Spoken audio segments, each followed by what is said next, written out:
course, honey. I'm just glad you told me about your cancer right away and didn't lie to me and tell me everything was fine. Why would I do that? You're my wife. Not telling you I have terminal lung cancer would be absurd. Thank you for coming in, Mr. White. I'd like to discuss your treatment options with you and your wife. I'm not sure what there is to discuss.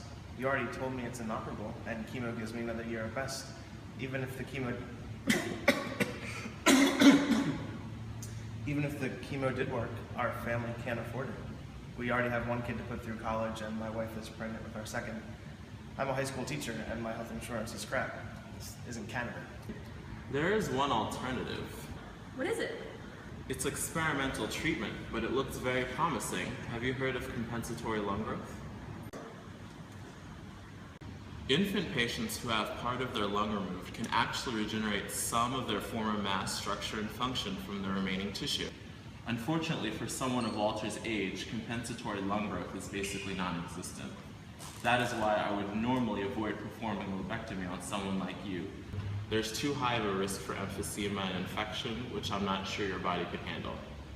If I'm too old to grow back the lung on my own, what can we do? That's where this treatment will come in.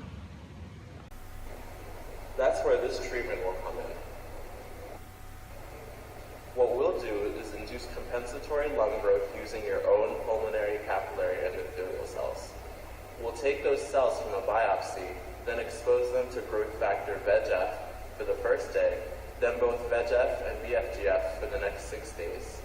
This will cause your cells to produce the protein matrix Metalloproteinase 14, or MMP14, which we will isolate and conjugate to a Collagen-Elastin hydrogel that is the same shape and size of your missing lobe. The MMP14 will be released over time as collagenase breaks down the hydrogel implant. It then cleaves heparin-bound endothelial growth factor, which in turn stimulates the proliferation of lung epithelial progenitor cells that induce alveolarization. In other words, your lungs will regrow, replace the implant, and you'll be as good as new. If you're putting in an implant, isn't there the risk of an immune response? Well, Skylar, unlike many current tissue engineering treatments, this one does not use a decellularized ex vivo scaffold. That means there's no risk of under or over proliferating cells, and there's no residual DNA or other cytoplasmic or nuclear material.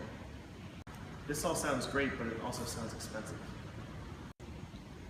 Actually, this is an experimental treatment we're studying, so you won't have to pay anything. Wow, as upset as I am about the cancer, I'm relieved to find out we have another option. Me too. I was about to start a meth lab to make some more money. Oh, Walter, that'd be a terrible idea.